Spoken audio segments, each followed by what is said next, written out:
La pluie martelait le pare-brise tandis qu'Arthur Blanchard se frayait un chemin dans la circulation du soir. Ses jointures blanchies sur le volant, à 72 ans.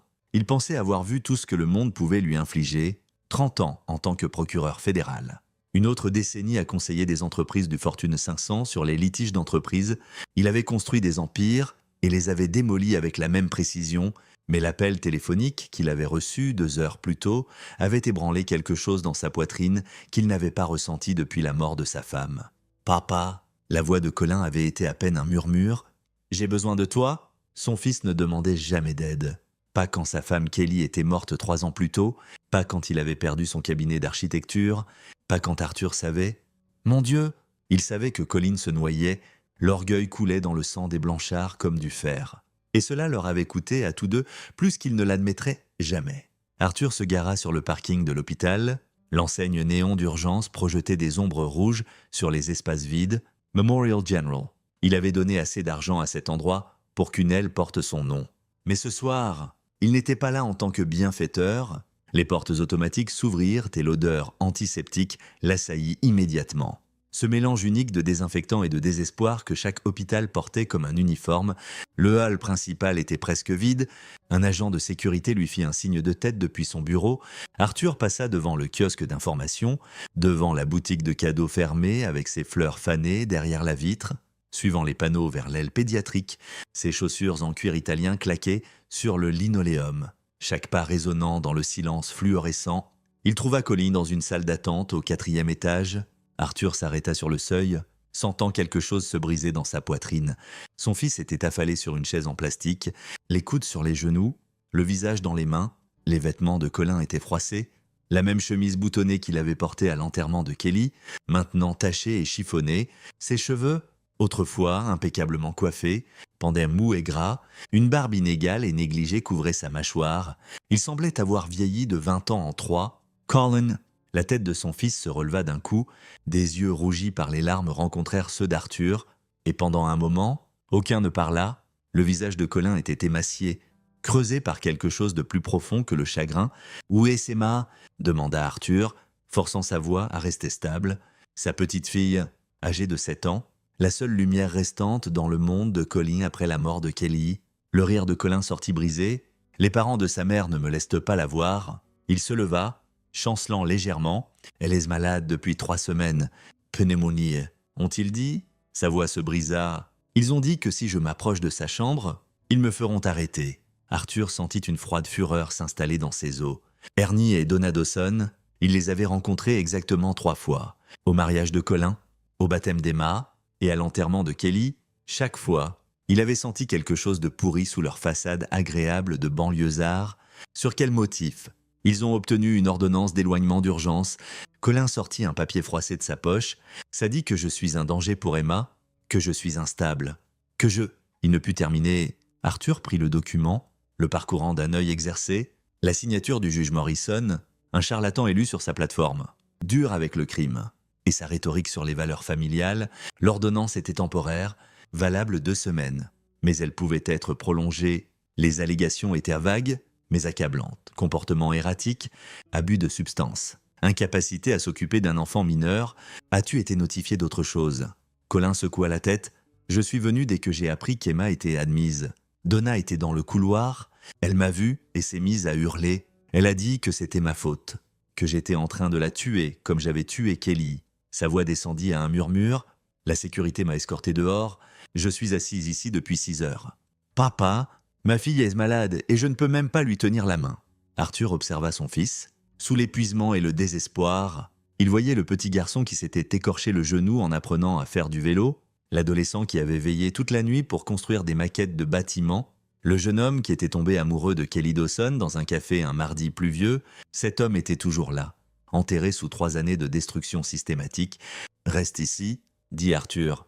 Il se dirigea vers le poste des infirmières avec la confiance qui venait de décennies à commander des salles d'audience. L'infirmière de garde leva les yeux, son badge indiquant Carolina Boone. Infirmière diplômée, j'ai besoin de voir le médecin superviseur pour Emma Blanchard, dit Arthur. Immédiatement, les yeux de Carolina clignotèrent de reconnaissance. Elle avait vu Colin être traîné dehors plus tôt. Monsieur, je ne peux pas. Arthur posa sa carte de visite sur le comptoir. « Je m'appelle Arthur Blanchard. Emma est ma petite fille.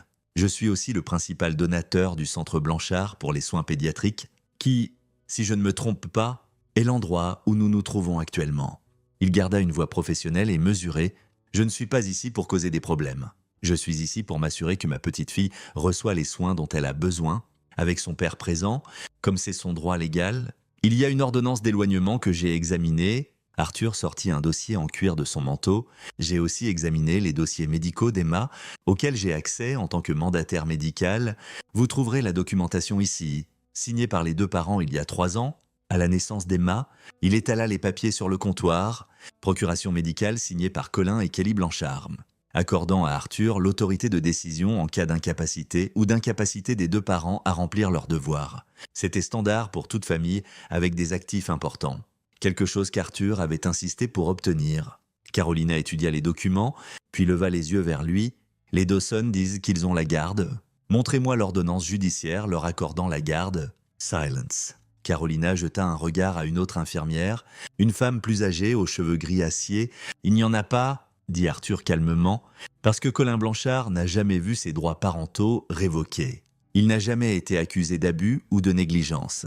Cette ordonnance d'éloignement est basée sur des allégations, pas sur des faits. Et en tant que mandataire médical d'Emma, j'exerce mon droit de déterminer qui a accès à ses soins. Son père sera présent. Si les Dawson s'y opposent, ils peuvent déposer une motion d'urgence auprès du juge. Mais d'ici là, la politique de l'hôpital suit la documentation légale, pas les hystéries. » L'infirmière plus âgée se pencha pour lire les papiers. « Ça semble légitime. Ça laisse. » Arthur croisa le regard de Carolina. « Veuillez notifier la sécurité. Colin Blanchard doit avoir accès à la chambre de sa fille.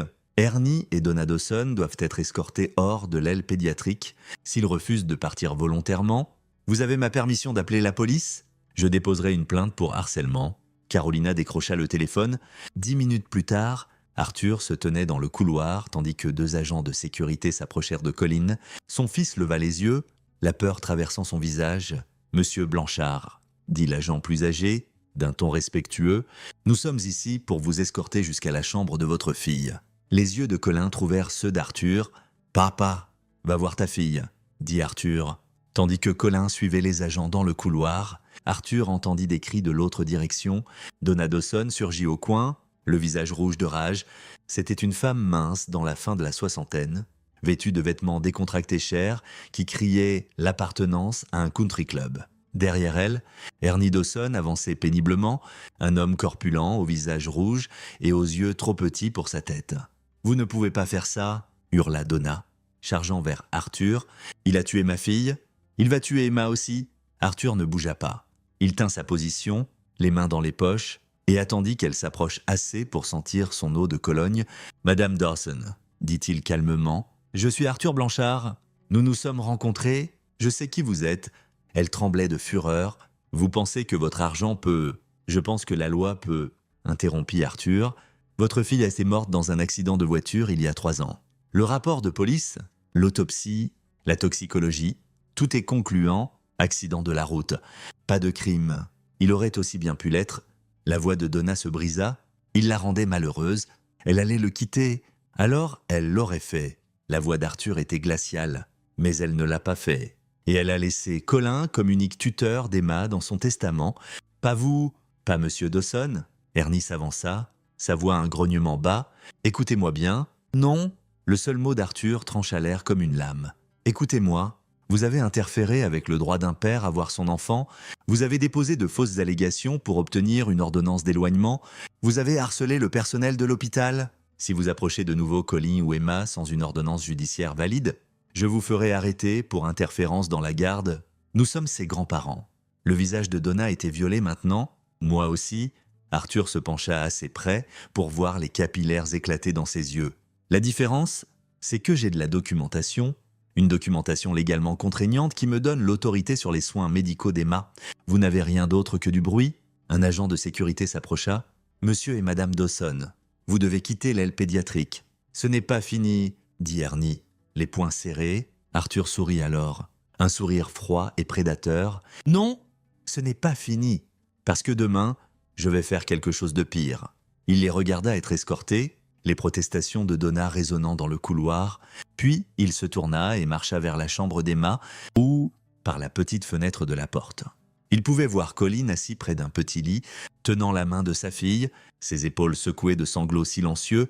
Arthur resta dans le couloir un long moment, observant son fils, enfin en train de toucher son enfant à nouveau, puis il sortit son téléphone et passa un appel. « Marcus », dit-il quand la ligne répondit. Marcus Lamb avait été son enquêteur pendant 20 ans, un ancien agent du FBI avec des contacts dans toutes les agences qui comptaient. « J'ai besoin de tout ce que tu peux trouver sur Ernie et Donna Dawson. Dossiers financiers, historiques judiciaires, dossiers médicaux si tu peux les obtenir, emploi, associés, où ils dépensent leur argent. Je veux savoir ce qu'ils mangent au petit déjeuner et avec qui ils couchent. Et jusqu'où ?» La voix de Marcus était nette, professionnelle. « Au fond de l'océan, dit Arthur. Et Marcus, j'en ai besoin pour demain matin. » Il raccrocha et regarda de nouveau par la fenêtre. Emma était réveillée, sa petite main enroulée autour du doigt de Colin, et même depuis le couloir, Arthur pouvait voir le visage de son fils se transformer avec soulagement, amour et quelque chose qui ressemblait presque à de l'espoir. « Demain, pensa Arthur, les Dawson apprendraient ce qui arrivait quand on essayait de détruire un Blanchard. Demain, ils apprendraient la différence entre jouer et faire la guerre. » Le soleil n'était pas encore levé quand le téléphone d'Arthur vibra sur sa table de nuit. Il était réveillé depuis 1 heure déjà, assis dans son bureau avec du café et les recherches préliminaires que Marcus avait envoyées à 2 heures du matin. Les Dawson, apprenait-il, étaient encore plus intéressants qu'il ne l'avait anticipé. « Parle-moi », dit Arthur en répondant, « j'ai quelque chose ». La voix de Marcus portait cette pointe qu'elle prenait quand il avait flairé du sang. Ernie Dawson a pris sa retraite de Midwest Insurance il y a 5 ans, poste ajusteur senior des réclamations. Salaire 80 000 $ par an. Pension 45 000 annuellement. Et leur maison à Elmwood Hills vaut 2 millions. Ils conduisent des Mercedes assortis, adhésion à un country club, adhésion à un yacht club, maison d'hiver à Scottsdale. Leur facture de carte de crédit du mois dernier s'élève à 30 000. Arthur s'adossa dans son fauteuil en cuir. Héritage. Les parents de Donna étaient des enseignants de classe moyenne. Tous deux décédés lui ont laissé peut-être 50 000 au total. La famille d'Ernie tenait un magasin de quincaillerie qui a fait faillite dans les années 90. Pas d'héritage là non plus. Donc, d'où vient l'argent? C'est là que ça devient intéressant. Marcus fit une pause. Il y a 3 ans, juste après la mort de Kelly, les Dawson ont soudain commencé à dépenser. Nouvelle maison, nouvelle voiture, frais de scolarité pour une école privée pour Emma, que Colin n'avait pas autorisée. Au fait, ils l'ont retiré de l'école publique sans son consentement. Arthur sentit sa mâchoire se serrer. Il savait cela. Il avait essayé de le contester au début, mais il l'avait convaincu que c'était ce que Kelly aurait voulu. Il était en deuil, pas en état de penser clairement, le temps qu'il réalise ce qui se passait. Ils avaient déjà établi un schéma comme principaux gardiens d'Emma, garde par attrition, exactement. Ils ont construit un dossier pendant 3 ans, chaque événement scolaire, chaque rendez-vous médical, chaque fête d'anniversaire. Ils s'assuraient d'être là et de documenter les absences de Colin, qu'ils avaient orchestrées. Je travaille encore à prouver cette partie, mais ouais, j'ai des emails de Donna à l'école d'Emma affirmant que Colin était instable et demandant qu'il la contacte pour toutes les urgences. J'ai des dossiers médicaux montrant qu'elle est listée comme contact principal. Ils l'ont systématiquement effacée de la vie de sa fille. Arthur se leva et marcha vers la fenêtre. L'aube se levait sur la ville, peignant la skyline en nuances d'or et de sang. L'argent, Marcus, d'où vient-il? Je creuse, mais il y a autre chose que tu dois savoir. La voix de Marcus se fit plus basse. L'accident de Kelly. J'ai obtenu le rapport de police complet et elle rentrait de chez ses parents. Elle y avait dîné. L'accident s'est produit à 23h43 un mardi soir. Elle a heurté un arbre sur un tronçon droit de route. Temps clair, pas de panne mécanique. Je me souviens, dit Arthur, l'autopsie montrait un taux d'alcool élevé dans le sang. C'est l'eau. D'eau, légalement ivre. Mais voici le truc. Le restaurant où elle était censée avoir dîné, j'ai parlé au propriétaire. Il se souvient de cette nuit parce qu'il y avait une fête privée, le 35e anniversaire de mariage des Dawson. Kelly était là et selon plusieurs témoins, elle ne buvait pas. Elle était la conductrice désignée. La main d'Arthur se serra sur sa tasse de café. « Continue ». Les flics ont trouvé une bouteille de vin vide dans sa voiture. Du truc cher. Les Dawson ont dit à la police qu'elle devait boire seule dans la voiture avant de conduire. Qu'elle était déprimée. Mais Arthur, Marcus hésita, la bouteille provenait de la cave à vin des Dawson. Partie d'une collection qu'Ernie avait héritée, seulement 3 bouteilles ont été mises sur le marché. Les Dawson en avaient un tunin. Elle avait été photographiée dans leur maison dans un magazine 2 ans avant la mort de Kelly. Tu dis qu'ils lui ont donné la bouteille ? Je dis que la bouteille était en leur possession et puis elle était dans sa voiture avec son taux d'alcool à 0,12 et elle est morte. Le médecin légiste a noté des ecchymoses sur ses bras compatibles avec quelqu'un qui l'aurait saisi. La police l'a attribué à des blessures d'impact. Arthur ferma les yeux. Ils l'ont tué ? Je ne peux pas le prouver. L'affaire est close. Mais il y a une raison pour laquelle il voulait sa mort. Et je pense que ça a à voir avec cet argent. J'ai juste besoin de plus de temps pour le trouver. Arthur dit « Tout ce qu'il faut. J'ai besoin de savoir ce qu'ils ont fait et pourquoi. » Il raccrocha et resta à la fenêtre un long moment, regardant la ville s'éveiller. Quelque part là-dehors, Ernie et Donna Dawson dormaient dans leur maison chère, rêvant leurs rêves chers, pensant qu'ils avaient gagné, pensant qu'ils avaient s'évolé un enfant avec succès et s'en étaient tirés avec un meurtre. Ils n'avaient aucune idée de ce qui arrivait. Arthur passa 3 appels de plus avant 7 heures du matin. Le premier à son avocate, Sharon Davidson, la meilleure avocate en droit familial de l'État. Le second à Blake Reed, un enquêteur privé spécialisé dans les crimes financiers. Le troisième à un vieil ami au FBI qui lui devait plus de faveurs qu'Arthur ne pouvait en compter. Au moment où il arriva à l'hôpital à 8 heures, il avait mis en marche la machinerie de la justice. Il trouva Colin dans la chambre d'Emma, paraissant plus vivant qu'il ne l'avait été depuis des mois. Emma était assise, mangeant son petit déjeuner, sa couleur meilleure. Elle leva les yeux quand Arthur entra, son visage s'éclairant d'un sourire. Le cœur d'Arthur se serra. Elle avait hérité des yeux de Kelly, brillants et curieux, et des cheveux noirs de Colin. Elle portait une chemise d'hôpital avec des personnages de dessins animés et un cathéter dans son petit bras, mais elle souriait. « Bonjour, princesse », dit-il en traversant vers son lit. « Comment te sens-tu ? Mieux. Le docteur dit que je pourrais peut-être rentrer à la maison dans quelques jours. » Elle regarda Colin. « Papa m'a manqué ? Toi aussi ? » « Ma chérie, » dit Colin, la voix épaisse. Arthur remarqua le changement chez son fils immédiatement. Colin s'était douché, probablement dans les installations de l'hôpital. Ses cheveux étaient peignés, ses vêtements changés. Le regard mort dans ses yeux avait disparu, remplacé par quelque chose de féroce et protecteur. « Emma, » dit Colin doucement, « est-ce que grand-pa et moi pouvons parler dans le couloir 1 minute ?»« D'accord. » Emma prit une tablette, déjà absorbée par un jeu. Dans le couloir, Colin se tourna vers Arthur. « Qu'as-tu fait ? » Ce qui devait être fait. Les Dawson appellent mon téléphone toutes les 5 minutes. Menaçant de poursuite, menaçant de te faire arrêter, menaçant. Colin s'arrêta. « Papa, ils disent que tu as déclaré la guerre. Ils ont raison. » Arthur croisa le regard de son fils. « J'ai besoin de savoir quelque chose et j'ai besoin que tu sois honnête avec moi. Kelly a-t-elle déjà parlé de ses parents ? De l'argent ? De quelque chose d'inhabituel ?» Colin fronça les sourcils. « Oui. En fait, environ 1 mois avant sa mort, elle a dit quelque chose d'étrange. Nous nous disputions à propos d'argent. J'avais perdu un gros contrat et nous étions serrés. Elle a dit que ses parents avaient offert de l'aide, mais elle ne voulait pas l'accepter. Elle a dit que l'argent était sale. A-t-elle expliqué ? Non, j'ai demandé, mais elle s'est fermée. Elle a dit que ça n'importait pas, que nous nous en sortirions seuls. Le visage de Colin s'assombrit. La nuit où elle est morte, elle était allée dîner chez eux. Elle m'a appelé vers 22 heures, a dit qu'elle partait, qu'elle avait essayé de leur parler de quelque chose, mais que ça s'était mal passé. Elle semblait bouleversée. C'était la dernière fois que j'ai entendu sa voix. Arthur absorba cela. Que s'est-il passé après sa mort avec les Dawson ? Ils étaient soutenants. Trop soutenants ? Peut-être. Ils ont insisté pour organiser l'enterrement, pour aider avec Emma. J'étais si détruit que je les ai laissés faire. Puis ils ont commencé à offrir de l'argent. Ils disaient vouloir aider avec l'école d'Emma, avec la maison. J'ai refusé au début, mais ils étaient si insistants et j'étais noyé dans les dettes après avoir perdu le cabinet. La voix de Colin devint creuse. J'en ai pris une partie. Mon Dieu, j'ai pris leur argent. C'est comme ça qu'ils ont mis leurs griffes dedans. Je l'ai réalisé trop tard. À ce moment-là, ils avaient donc convaincu les enseignants d'Emma que j'étais peu fiable. Ils avaient dit aux parents de ses amis que j'étais en difficulté. Ils se sont peints comme les stables, ceux qui se souciaient vraiment. Et le pire, les mains de Colin se serrèrent. Je les ai laissés faire.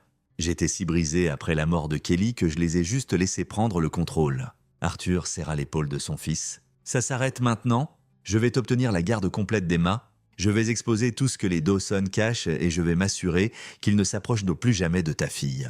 Comment? Laisse-moi m'en inquiéter. Arthur consulta sa montre.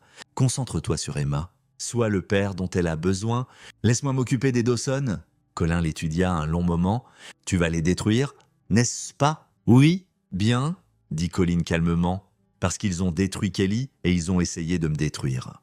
Il est temps que quelqu'un riposte. Arthur quitta l'hôpital avec un sentiment de but qu'il n'avait pas ressenti depuis des années. Les Dawson avaient commis une erreur critique. Ils avaient supposé qu'Arthur n'était qu'un vieil homme riche, quelqu'un qui pouvait être manœuvré ou surpassé. Ils ne savaient pas qu'il avait bâti sa carrière en abattant des gens qui se croyaient intouchables. Ils étaient sur le point d'apprendre. Le bureau de Sharon Davidson occupait le 20e étage d'une tour d'acier et de verre au centre-ville. Arthur la connaissait depuis 15 ans, depuis qu'elle était une associée junior dans un cabinet avec lequel il avait travaillé.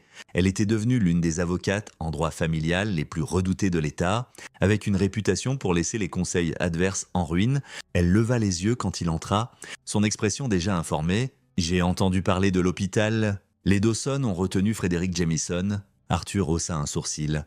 Freddy, il pratique encore, semi-retraité. Mais il est sorti du bois pour celui-ci, apparemment. Donna Dawson est la cousine de sa femme. Sharon fit signe à Arthur de s'asseoir. Il a déposé une motion d'urgence ce matin demandant la garde immédiate d'Emma en attendant une audience complète. Il prétend que Colin était mentalement instable, potentiellement dangereux, et cite ses problèmes financiers comme preuve qu'il ne peut pas s'occuper d'un enfant. Sur quelle preuve ? Affidavit des enseignants d'Emma disant que les Dawson sont ses principaux gardiens, dossiers médicaux montrant qu'ils l'ont emmené à des rendez-vous, témoins de caractère disant que Colin a été absent et erratique. Sharon fit glisser un dossier sur son bureau. C'est un dossier décent si on ne regarde pas de trop près. Et si on regarde de près, il s'effondre. Ils n'ont pas la garde légale. Ils ont opéré sous l'assumption que Colin se coucherait simplement. Il n'a pas déposé une seule objection en 3 ans, n'a pas combattu leur interférence. Ils ont confondu son deuil avec de la faiblesse.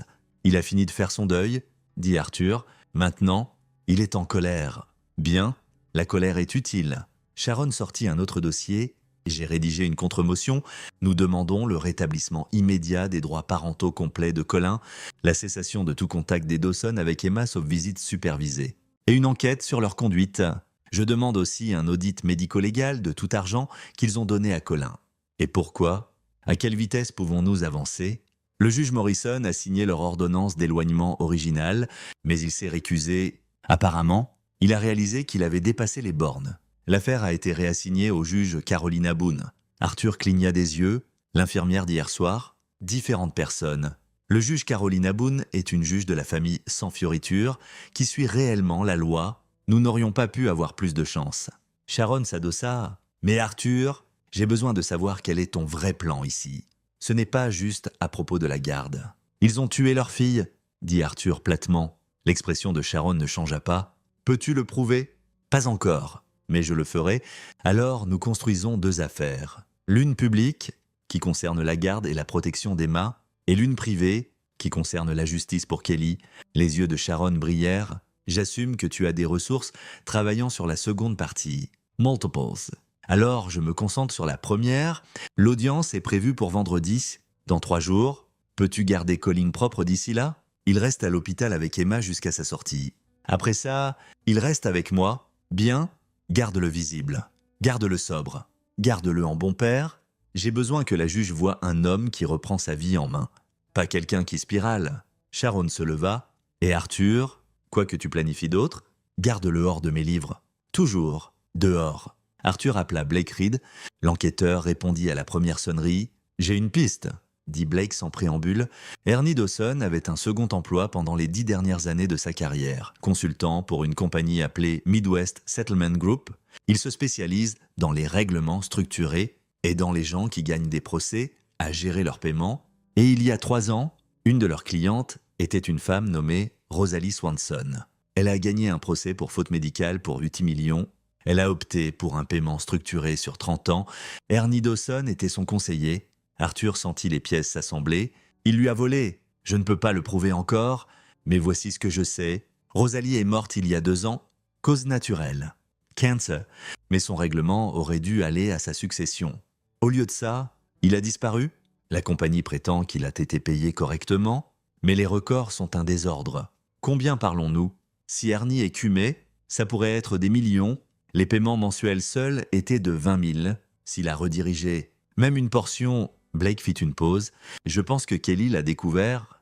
Je pense que c'est ce qu'elle voulait dire par argent sale, et ils l'ont tué pour la faire taire. C'est une théorie, mais j'ai besoin d'accès au dossier financier des Dawson pour le prouver. Un vrai accès, pas juste ce que je peux tirer des bases de données publiques. Arthur réfléchit un moment. À quel point illégal parlons-nous? Illégal au niveau crime fédéral. Fraude bancaire, fraude électronique, possiblement meurtre. Si nous poursuivons ça officiellement, ça pourrait prendre des années et ne pas coller. Et officieusement, la voix de Blake se fit basse. Je connais des gens qui peuvent entrer dans n'importe quel système. Mais si on se fait prendre, on va tous les deux en prison. Arthur regarda la ville, pensant à sa petite fille, allongée dans ce lit d'hôpital, pensant aux yeux creux de son fils, pensant à l'enterrement de Kelly où les Dawson avaient pleuré des larmes de crocodile tout en planifiant leur prochain coup. « Fais-le, dit-il, donne-moi tout, je prends le risque, j'aurai besoin de 48 heures, tu en as 24. » Arthur passa le reste de la journée à faire des mouvements. Il visita 3 banques, 2 cabinets d'avocats et un club privé très exclusif où il rencontra un homme nommé Lewis Hammond qui avait autrefois été procureur général de l'État et gagnait maintenant sa vie en faisant disparaître des problèmes. Les Dawson, dit Lewis devant un whisky dans une salle privée, sont des criminels de petite envergure jouant un grand jeu, mais ils sont négligents. Si la moitié de ce que tu m'as dit est vrai, ils ont laissé des preuves partout. J'ai besoin qu'elles soient trouvées. Je peux faire mieux que ça? Lewis fit tourner son verre. Je peux m'assurer que quand les preuves surfacent, elles viennent des bonnes sources. Force de l'ordre. Agence réglementaire, l'IRS. Si tu veux qu'ils soient détruits. Arthur. Ils doivent tomber pour des vrais crimes par des vrais canaux. Toute autre chose n'est que vengeance. Je veux les deux, dit Arthur. Je veux qu'ils soient détruits et je veux que ce soit légal. Lewis sourit. C'est pourquoi tu m'as appelé. Donne-moi 3 jours. Tu en as 2? Ce soir-là, Arthur revint à l'hôpital. Il trouva Colin et Emma regardant un film ensemble, la tête d'Emma reposant sur l'épaule de Colin. La vue serra la gorge d'Arthur. Colin leva les yeux et Arthur fit signe vers le couloir. « Demain, dit Arthur calmement, Sharon dépose notre contre-motion. L'audience est vendredi. D'ici là, tu ne quittes pas le côté d'Emma? Tu es un père modèle? Tu es stable, aimant, présent. Compris? Que vas-tu faire? Je vais démanteler les Dawson pièce par pièce. » Arthur croisa les yeux de son fils. « Mais j'ai besoin que tu me fasses confiance. Une partie de ce qui va se passer semblera dure, une partie pourrait sembler cruelle, mais tout ce que je fais est pour te protéger. Toi et Emma, Colin hocha lentement la tête, fais ce que tu dois faire. Papa, mets juste fin à ça. Je le ferai. » Arthur était à mi-chemin de sa voiture quand son téléphone sonna. « Marcus, j'ai quelque chose de gros ?» L'enquêteur dit. Les enregistrements téléphoniques de Kelly de la nuit où elle est morte. Je les ai enfin fait déceler et elle a passé 3 appels après avoir quitté la maison de ses parents, un à Colin, Inonation-ja, mais elle a raccroché avant que ça connecte. Et un à un cabinet d'avocats, le pouls d'Arthur s'accéléra. Lequel? Le cabinet de Sharon Davidson a laissé un message vocal à 22h47. Elle disait qu'elle avait besoin de parler de ses parents, qu'elle avait découvert quelque chose d'illégal, qu'elle avait peur. Marcus fit une pause. « La police n'a jamais tiré ce message. Il est toujours dans le système. Envoie-moi le fichier. » Déjà fait? Arthur. Si elle essayait de dénoncer ses parents et qu'ils l'ont découvert, alors ils avaient un mobile pour meurtre. Arthur termina. Bon travail, Marcus. Il s'assit dans sa voiture un long moment, écoutant le message vocal que Marcus avait envoyé, la voix de Kelly, jeune et effrayée. « Mademoiselle Davidson, c'est Kelly Blanchard. J'appelle parce que je pense que mes parents ont fait quelque chose d'illégal. J'ai trouvé des documents chez eux, des relevés bancaires, et je pense qu'ils ont volé de l'argent, je ne sais pas quoi faire. J'ai peur qu'ils blessent quelqu'un si je les dénonce. S'il vous plaît, rappelez-moi, j'ai besoin de conseils légaux. Le tampon horaire, 22h47. L'accident, 23h43. 56 minutes. 56 minutes entre le moment où Kelly a découvert la vérité et sa mort. Les mains d'Arthur se serrèrent sur le volant. Les Dawson n'avaient pas juste tué leur fille.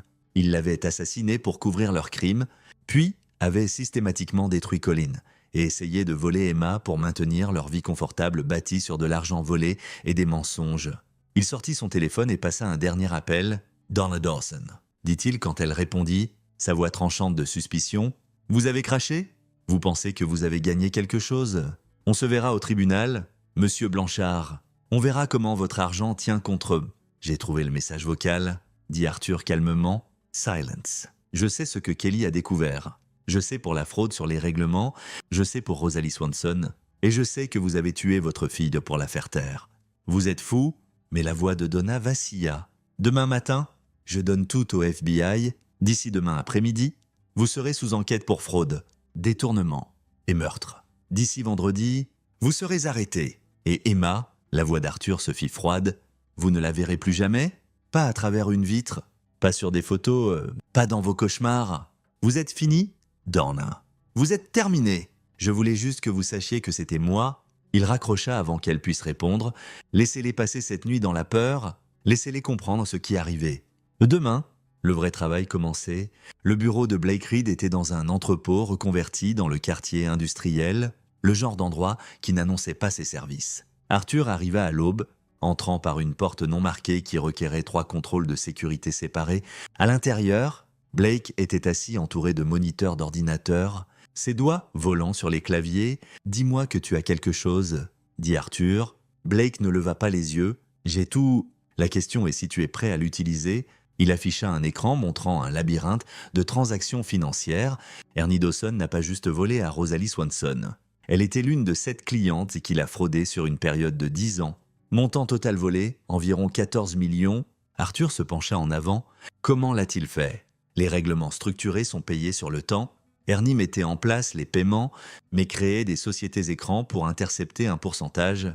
Les clients recevaient la plupart de leur argent. Pour qu'ils ne remarquent pas les montants manquants, il forgeait des documents, manipulait la comptabilité et empochait la différence. De petites sommes sur de nombreuses années. Et Midwest Settlement Group, ils sont coupables. Mais pas criminellement. Ernie a exploité des failles dans leur supervision. Ils sont incompétents, pas malveillants. Blake afficha un autre écran. Mais voici où ça devient intéressant. Donna savait tout.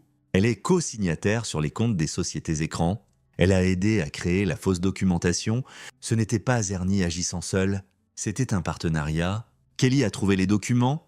Plus que ça, Blake afficha des images scannées. Ce sont de son compte email personnel. Elle avait photographié des relevés bancaires et se les était envoyés. Regarde la date, le jour de sa mort. Elle avait été dans leur bureau à la maison, avait trouvé les preuves et les avait documentées. Puis elle a appelé une avocate. Arthur étudia les photographies, des relevés bancaires détaillés montrant des millions coulant à travers des comptes liés aux Dawson. C'est assez pour poursuivre. C'est assez pour les mettre à l'ombre pour 20 ans minimum. Mais il y a plus. L'expression de Blake se fit grave. Le taux d'alcool dans le sang de Kelly la nuit de sa mort, 0. Doued. Mais sa toxicologie montrait aussi des niveaux élevés d'un sédatif, Rohypnol. Le médecin légiste l'a noté, mais l'a attribué à un usage possible sur ordonnance. Kelly n'avait pas d'ordonnance. Ils l'ont drogué, l'ont glissé dans son verre au dîner, ont probablement attendu que ça fasse effet. Puis l'ont mise dans sa voiture. La bouteille d'alcool était pour la forme. Ils voulaient que ça ressemble à une conduite en état d'ivresse. Le sédatif l'aurait rendue somnolente, aurait altéré son jugement. Elle n'aurait peut-être même pas réalisé ce qui se passait avant de s'écraser. Arthur sentit une froide fureur s'installer dans ses os. Pouvons-nous le prouver? Pas au tribunal? Trop de temps a passé. Mais nous pouvons prouver les crimes financiers et nous pouvons fortement suggérer le meurtre. Une fois que le FBI commence à enquêter, ils creuseront plus profond que nous. Blake se tourna vers Arthur. Mais voici le truc. Si nous allons au FBI maintenant, ça devient leur affaire. Ils avanceront à leur rythme. Ça pourrait prendre des mois ou des années. Les Dawson pourraient fuir. Ils pourraient détruire des preuves. Ils pourraient blesser quelqu'un d'autre. Quelle est l'alternative? Le sourire de Blake était froid. Nous nous assurons qu'ils ne peuvent pas fuir. Nous nous assurons que tout le monde sait ce qu'ils ont fait. Nous les détruisons publiquement avant que la loi les détruise en privé. Arthur considéra cela. Je t'écoute. L'audience de garde est demain. Sharon t'obtient la garde légale d'Emma, coupe l'accès des Dawson. C'est ton objectif immédiat. Mais imagine si pendant cette audience, des preuves de leurs crimes surgissaient juste comme ça. Si la juge apprenait qu'ils sont sous enquête fédérale. Si les médias apprenaient à la fraude et la mort suspecte. Tu parles de fuite des preuves? Je parle de donner au FBI aucun choix que d'agir immédiatement. Si ça devient un scandale public, ils devront agir vite et les Dawson ne pourront pas se cacher. Blake afficha un écran final. J'ai déjà rédigé les paquets. Chaque grand média de l'État chaque agence réglementaire, chaque division des forces de l'ordre qui pourrait avoir juridiction. Tout ce dont j'ai besoin est ton feu vert. Et d'ici demain matin, ce sera partout. Arthur pensa à Emma, à Colin, à la voix effrayée de Kelly sur ce message vocal. Il pensa à la justice, à la vengeance, à la ligne entre elles. « Fais-le », dit-il, « mais programme-le pour après le début de l'audience. Je veux qu'ils entrent dans cette salle d'audience en pensant qu'ils ont encore une chance. Je veux qu'ils voient tout s'effondrer en temps réel. » Blake hocha la tête. Considère ça fait. Arthur quitta le bureau alors que le soleil se levait sur la ville. Il avait un dernier mouvement à faire avant l'audience. Une dernière pièce à mettre en place. Il conduisit jusqu'à la maison des Dawson à Elmwood Hills, une vaste McMansion avec un aménagement paysager parfait et un garage triple. Le quartier s'éveillait, des joggeurs passaient, des arroseurs sifflaient sur des pelouses manucurées. Arthur se gara de l'autre côté de la rue et attendit. À 7h30, Ernie Dawson émergea, vêtu d'un costume cher, se dirigeant vers sa Mercedes. Arthur sortit de sa voiture et traversa la rue. « Monsieur Dawson ». Ernie se tourna, son visage rougissant quand il reconnut Arthur. « Vous n'êtes pas supposé être ici. Je pourrais appeler la police et dire… »« Quoi ? Je suis sur une rue publique. » Arthur s'arrêta à quelques pas. « Je voulais vous parler homme à homme avant l'audience de demain. Il n'y a rien à dire ?» Les mains d'Ernie se serrèrent. « Vous allez perdre ? Emma nous appartient. Colin est un échec et vous êtes un tyran avec de l'argent. » Arthur sourit. « C'est ce que vous vous dites. Que vous faites ça pour Emma ? Que vous êtes les bons ? Nous sommes les bons. Nous avons élevé cette fille. Pendant que Colin se vautrait dans l'auto-apitoiement, nous lui avons donné de la stabilité, une bonne maison, un avenir sur de l'argent volé. » Le visage d'Ernie blêmit. « Je ne sais pas de quoi vous… Rosalie Swanson, Jonathan Wiggins, Cecilia McLachlan. Dois-je continuer ?» Arthur observa l'expression d'Ernie s'effondrer. « 14 millions sur 10 ans. Vous pensiez être malin ? Vous pensiez que personne ne remarquerait. Mais votre fille l'a remarqué et vous l'avez tuée pour ça. C'était un accident. » La voix d'Ernie était à peine un murmure. Elle a appelé une avocate après avoir trouvé vos records. 56 minutes plus tard, elle était morte avec du Rohypnol dans son système. Ce n'est pas un accident. C'est un meurtre. Ernie regarda autour de lui frénétiquement, comme pour vérifier des témoins. Vous ne pouvez rien prouver. Je n'ai pas à le prouver.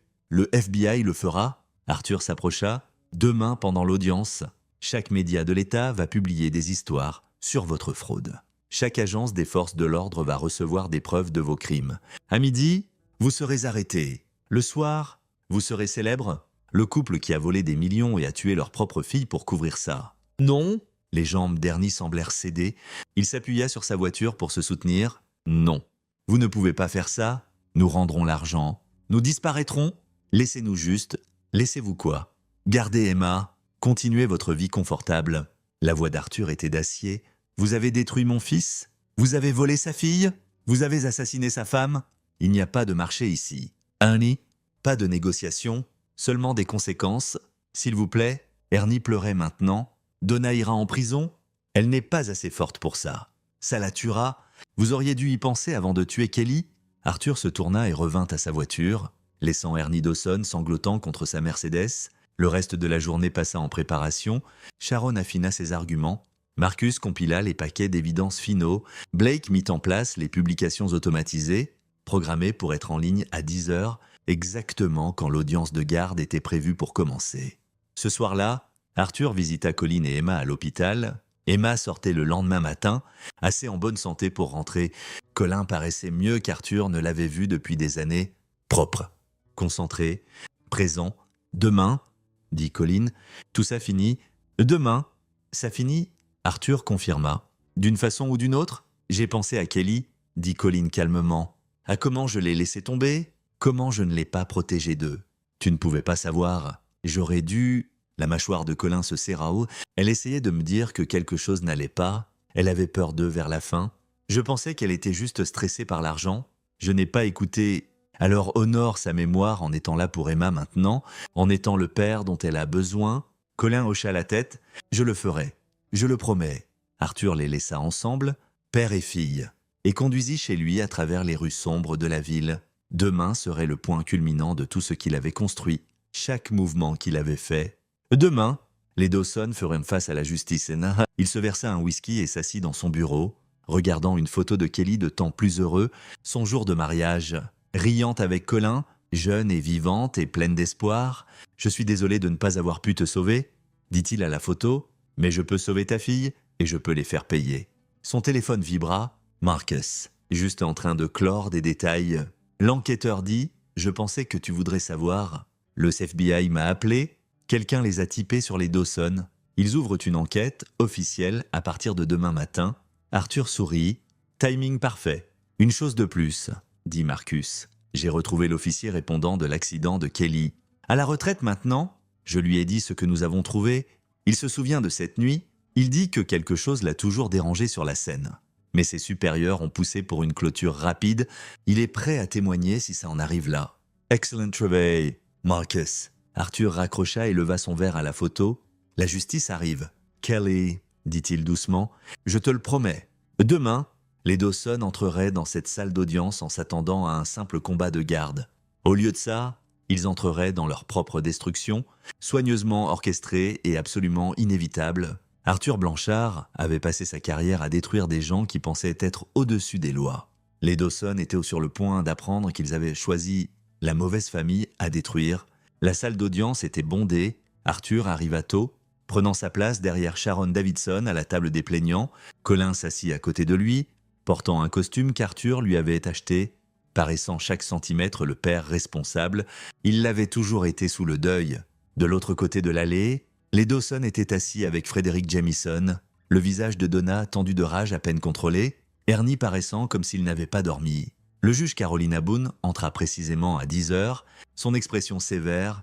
C'était une femme dans la fin de la cinquantaine aux cheveux gris acier et aux yeux qui ne manquaient rien. « Nous sommes ici pour l'affaire de garde d'Emma Blanchard. » commença-t-elle. « Monsieur Jamison, vous avez déposé pour une garde d'urgence au nom des grands-parents maternels, Mademoiselle Davidson. Vous avez déposé une contre-motion au nom du père. Commençons avec... » L'huissier se pencha, murmurant quelque chose. L'expression du juge Boone changea. « On me dit qu'il y a eu un développement, » dit-elle. « Monsieur Jamison, vos clients sont-ils sous enquête fédérale ?» Jamison se leva d'un bond. « Votre honneur. Je n'ai aucune connaissance de... » Les portes de la salle s'ouvrirent.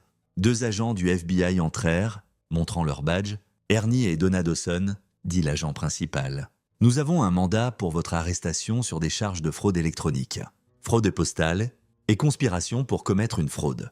Vous avez le droit de garder le silence. » La salle d'audience explosa. Donna hurla, essayant de se jeter sur Colin. Ernie s'assit simplement, son visage gris. Frederick Jamison paraissait comme s'il avait été frappé par un marteau.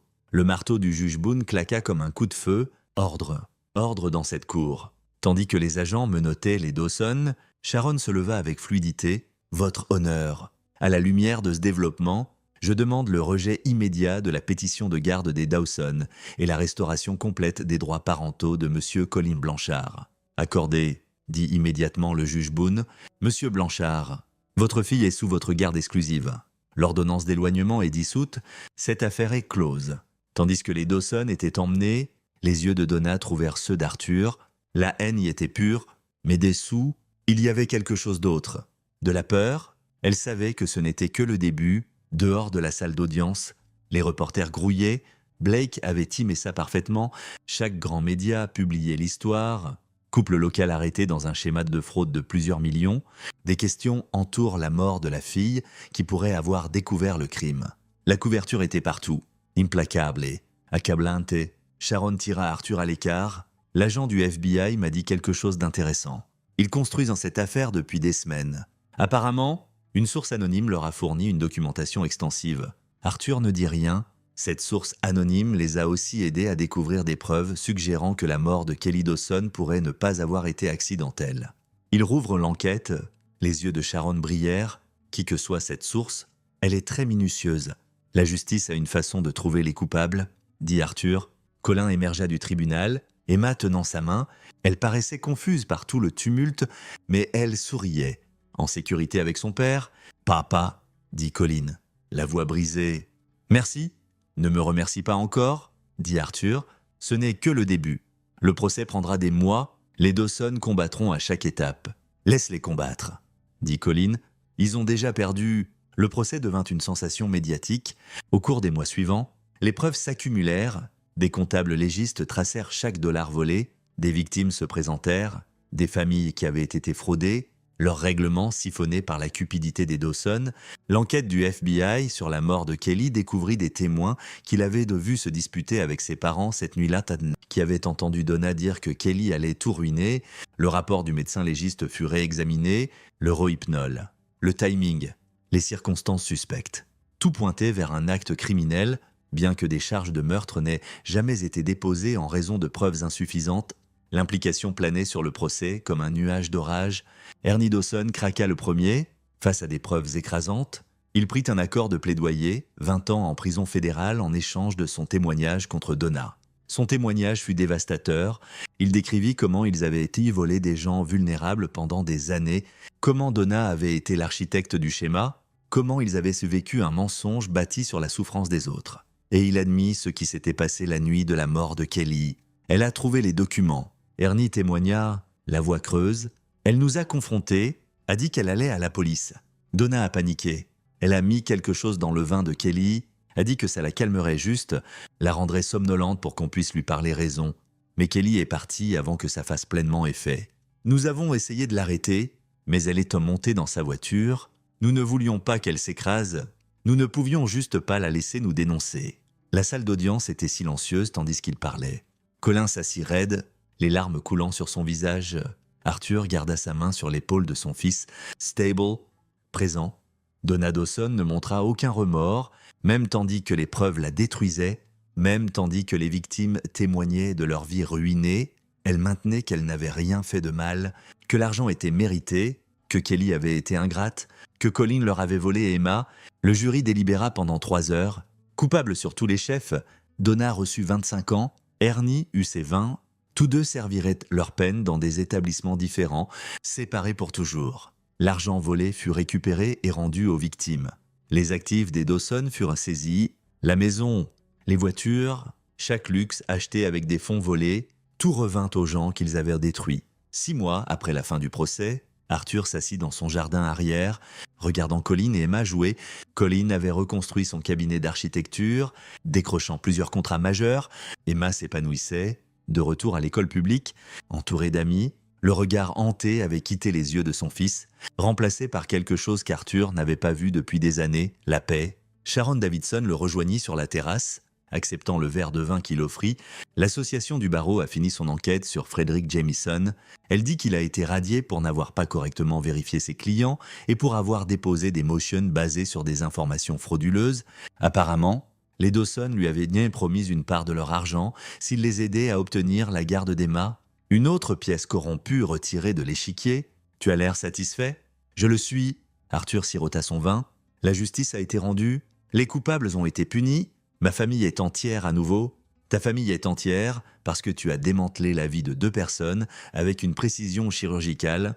Sharon l'étudia. Tu ne te sens pas coupable pour ça ? Devrais-je ? Ils ont assassiné leur fille. Ils ont essayé de voler ma petite fille. Ils ont détruit mon fils. Arthur croisa ses yeux. Je ne les ai pas détruits, Sharon. Je les ai exposés. Tout ce qui leur est arrivé, ils l'ont mérité. Certains diraient que tu es allé trop loin. Certains n'ont pas vu leur fils presque se boire à mort parce qu'il était systématiquement isolé de son enfant. Certains n'ont pas écouté le message vocal terrifié de leur belle-fille de la nuit où elle est morte. La voix d'Arthur était d'acier. J'ai fait ce qui devait être fait. Je le referai sans hésitation. Sharon hocha lentement la tête. Pour ce que ça vaut, je suis d'accord. Les Dawson méritaient tout ce qu'ils ont eu. Elle partit peu après. Arthur resta sur la terrasse, observant sa famille, sentant le poids des mois passés se transformer en satisfaction. Son téléphone sonna. « Marcus ?» Juste en train de clore des détails, l'enquêteur dit « Je pensais que tu voudrais savoir. Midwest Settlement Group a réglé hors tribunal avec toutes les victimes. Ils paient une restitution complète en plus de ce qui a été récupéré et ils ont implémenté de nouvelles procédures de supervision. Ça n'arrivera plus. Bien. Aussi, ce flic de l'accident de Kelly, il a écrit une lettre formelle reconnaissant que l'enquête aurait dû être plus approfondie. C'est dans le dossier officiel maintenant. Le certificat de décès de Kelly a été amendé pour noter des circonstances suspectes. Elle méritait au moins ça, dit Arthur calmement. Elle méritait la justice. Et grâce à toi, elle l'a eue. Marcus fit une pause. Tu as fait une bonne chose ici, Arthur. Une chose dure, mais bonne. Après que l'appel se termina, Colin s'approcha. Emma ayant couru jouer avec le chien d'un voisin, j'ai pensé à quelque chose. Colin dit, à propos de Kelly, de ce qu'elle a essayé de faire cette nuit-là. Quoi donc? Elle a essayé de les arrêter, même en sachant que ça détruirait sa famille, que ça nous blesserait financièrement. Elle allait essayer de faire la bonne chose. C'est qui elle était? La voix de Colin était épaisse d'émotion. J'aurais aimé être assez fort pour voir ce qui se passait. Pour la protéger mieux, tu étais en deuil. Ils en ont profité quand même. J'aurais dû combattre plus fort. Colin regarda sa fille, jouant dans la lumière déclinante. Mais je combats maintenant pour Emma, pour la mémoire de Kelly, et je n'arrêterai jamais. Arthur serra l'épaule de son fils. Tu es un bon père? Colin. Meilleur que je ne l'ai été. Tu nous as sauvés? Papa. Tu as sauvé Emma, et tu m'as sauvé.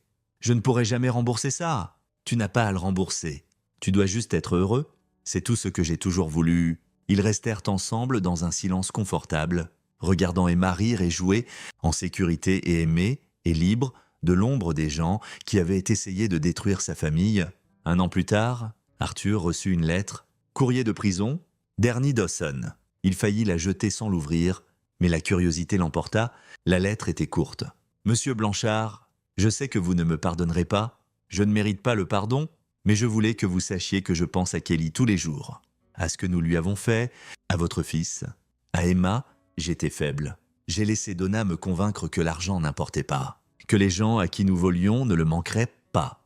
J'ai laissé Donna me convaincre que Kelly était dramatique cette nuit-là, que le sédatif était inoffensif. J'étais un lâche et j'ai payé pour ça. Mais vous devriez savoir que Donna pense toujours qu'elle n'a rien fait de mal. Même ici, même maintenant. Elle dit à quiconque écoute qu'elle était la victime, que vous l'avez piégée, que Kelly était ingrate et méritait ce qui est arrivé. Je pensais que vous devriez savoir quel genre de personne elle est vraiment. Probablement vous le saviez déjà. Je n'attends rien de vous. Je voulais juste dire que je suis désolé. Pour ce que ça vaut, Ernie Dawson. Arthur lut la lettre 2 fois, puis la brûla dans sa cheminée. Désolé n'était pas assez. Désolé ne serait jamais assez. Mais au moins, l'un d'eux avait la décence de ressentir du remords. Donna, cependant, restait impénitente. C'était bien, elle avait 25 ans pour réfléchir à ses choix, 25 ans pour comprendre ce qu'elle avait perdu, 25 ans pour être exactement ce qu'elle méritait d'être, oubliée et seule. 2 ans après le procès, l'enseignante de 8e d'Emma appela Colin pour dire qu'elle avait écrit un essai sur sa famille. Colin l'apporta à la maison et le montra à Arthur. L'essai était intitulé « Mes héros ». Quand j'étais petite, ma maman est morte dans un accident de voiture. Je ne me souviens pas beaucoup d'elle, mais mon papa dit qu'elle était courageuse et gentille et essayait toujours de faire la bonne chose. Après sa mort, les choses sont devenues vraiment dures. Mon papa était triste et les parents de ma maman ont essayé de m'enlever à lui. Mais alors, mon grand-pa est intervenu. Grand-pa Arthur est la personne la plus forte que je connaisse. Il est intelligent et dur et il n'abandonne jamais les. Quand de mauvaises personnes ont essayé de blesser ma famille, il les a arrêtés. Il s'est assuré que je puisse rester avec mon papa où je suis. Mon papa est mon autre héros. Il n'a jamais arrêté de se battre pour moi. Même quand les choses étaient vraiment dures, il m'a montré que être fort ne signifie pas que tu ne deviens pas triste ou effrayé. Ça signifie que tu continues quand même. J'ai de la chance de les avoir tous les deux. Ma maman serait fière d'eux. Je pense que je sais que je le suis. Arthur lui laissait 3 fois. Quelque chose de serré et chaud s'élargissant dans sa poitrine. Ça, c'était pour ça que tout avait été, pas la vengeance, pas la punition, mais la protection, la famille, l'amour. Colin prospérait maintenant. Son cabinet était devenu l'un des plus respectés de l'État. Il avait même commencé à sortir de nouveau, prudemment. Avec l'approbation d'Emma, l'ombre de la mort de Kelly serait toujours là. Mais elle ne le consumait plus. Emma était heureuse, en bonne santé, entourée de gens qui l'aimaient et la mettaient en premier. Elle jouait au football, excellait à l'école, avait des amis et des hobbies, et un avenir brillant s'étendant devant elle. Et Arthur avait sa famille de retour, entière, guérie, en sécurité. 5 ans après la condamnation des Dawson, Arthur reçut la nouvelle que Donna était morte en prison, une crise cardiaque, soudaine et massive. Elle avait 73 ans, il ne ressentit rien en l'entendant. Pas de satisfaction, pas de tristesse, pas de clôture. Elle était simplement partie, effacée du monde comme elle avait essayé d'effacer sa famille. Ernie restait en prison. Arthur ne répondit jamais à ses lettres. Mais Marcus gardait un œil sur lui. Il était devenu un prisonnier modèle, enseignant des cours de littératie financière à d'autres détenus, essayant d'expier de petites façons, il mourrait en prison. Sa santé déclinait, mais au moins mourrait-il avec une mesure de conscience de soi. Colin n'assista pas à l'enterrement de Donna, ni Arthur, ni Emma, maintenant âgés de 13 ans et s'épanouissant au collège. Les Dawson étaient devenus une note de bas de page dans leur histoire, un chapitre sombre qui était fermé et verrouillé. La famille qu'ils avaient essayé de détruire n'avait pas seulement survécu, mais avait fleuri à l'anniversaire de 18 ans d'Emma. Colin lui donna une lettre. Kelly l'avait écrite des années avant sa mort, pour être donnée à Emma quand elle deviendrait adulte. Emma la lut en privé, puis vint chez Arthur avec des larmes coulant sur son visage. « Elle savait », dit Emma, serrant la lettre. « Maman savait que ses parents étaient de mauvaises personnes. Elle a écrit sur vouloir me protéger d'eux, sur s'assurer que je serais en sécurité avec papa. Elle a dit que si quelque chose lui arrivait, je devrais te faire confiance. Grandpa, que tu prendrais soin de nous. » Arthur serra sa petite fille, tandis qu'elle pleurait. Cette jeune femme qui portait l'esprit de Kelly et la force de Colin dans son propre cœur féroce. « Elle avait raison, » dit Emma finalement. « Tu as pris soin de nous. Tu nous as sauvés. Ta mère t'a sauvé. » Arthur dit doucement. « Elle a essayé de les arrêter. Elle s'est battue pour ce qui était juste. J'ai juste fini ce qu'elle a commencé. » Emma recula, essuyant ses yeux. « Je veux faire quelque chose pour maman. Quelque chose qui compte. Qu'as-tu en tête ? Je veux étudier le droit. Je veux aider des gens comme nous, des familles déchirées par de mauvaises personnes. Je veux me battre pour eux comme tu t'es battu pour nous. » Ses yeux étaient féroces. « Je veux la rendre fière. » Arthur sentit sa gorge se serrer. « Elle est déjà fière de toi, et moi aussi, 10 ans après que tout a commencé. » Arthur Blanchard s'assit dans une salle d'audience, regardant sa petite fille argumenter son premier cas. Emma Blanchard, maintenant 27 ans et une étoile montante au cabinet de Sharon Davidson, se tenait devant la juge avec confiance et passion, défendant les droits de garde d'un père contre des grands-parents outrepassants. Le cas était douloureusement familier. Les arguments, la manipulation, les tentatives d'effacer un parent de la vie de son enfant. Mais cette fois, Emma était là pour l'arrêter, armée de la loi, de preuves, de la détermination de fer qui coulait dans son sang. Elle gagna, tandis que la juge statuait en faveur de son client. Les yeux d'Emma trouvèrent ceux d'Arthur dans la galerie. Elle sourit, et dans ce sourire, Arthur vit 3 générations, le courage de Kelly, la résilience de Colin et la propre lumière féroce d'Emma. La justice, pensa Arthur, n'était pas juste à propos de punition, c'était à propos de protection. C'était à propos d'assurer que les bonnes personnes pouvaient vivre sans peur, que les mauvaises personnes faisaient face aux conséquences, que les familles pouvaient guérir.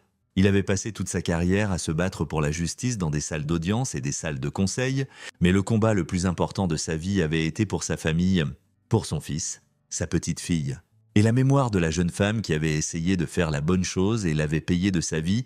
Les Dawson étaient partis maintenant, Donna Morte, Ernie mourant, leur legs, rien d'autre que des comptes d'avertissement et des dossiers judiciaires scellés, mais les Blanchard restaient plus forts que jamais, liés par l'amour et la perte et la détermination incassable de se protéger mutuellement.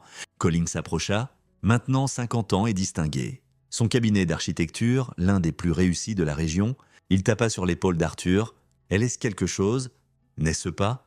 dit Colin, regardant Emma parler avec son client. « C'est une Blanchard », répondit Arthur, « forte, intelligente et absolument implacable quand il s'agit de protéger les gens qu'elle aime. Comme quelqu'un d'autre que je connais, » dit Colin avec un léger sourire. Ils regardèrent Emma ensemble, cette jeune femme qui avait traversé tant de choses, mais avait émergé entière et féroce et bonne. Elle était leur victoire, pas sur les Dawson, mais sur tout ce que les Dawson avaient essayé de faire, chaque mensonge qu'ils avaient dit, chaque manipulation qu'ils avaient tentée, chaque cruauté qu'ils avaient infligée. Tout avait échoué, les Blanchard avaient de gagner, et ils continueraient à gagner génération après génération parce que c'est ce que font les familles quand elles s'aiment farouchement et se battent l'une pour l'autre sans hésitation. Arthur Blanchard avait 82 ans. Il avait construit des empires et les avait démolis. Il avait gagné des cas impossibles et s'était fait des ennemis puissants. Il avait perdu sa femme et avait presque perdu son fils. Mais assis dans cette salle d'audience, regardant sa petite fille être la guerrière que sa mère avait essayé d'être, il ressentit quelque chose qu'il n'avait pas ressenti depuis des années, une paix complète et totale. La justice, réalisa-t-il, n'était pas juste à propos de la salle d'audience. Ce n'était pas juste à propos de vengeance ou de punition ou même de la loi. La justice était à propos d'assurer que la génération suivante pouvait se tenir droite, pouvait se battre pour ce qui était juste, pouvait protéger les vulnérables sans peur. La justice était Emma Blanchard, 27 ans et inarrêtable, portant le courage de sa mère et la force de son grand-père, dans un avenir où les mauvaises personnes la feraient face au tribunal et perdraient. La justice était la famille entière et guérie et incassable. La justice, pensa Arthur avec satisfaction, était enfin accomplie. C'est ici que notre histoire se termine. Partagez vos pensées dans la section des commentaires. Merci pour votre temps. Si vous avez aimé cette histoire, veuillez vous abonner à cette chaîne. Cliquez sur la vidéo que vous voyez à l'écran et je vous verrai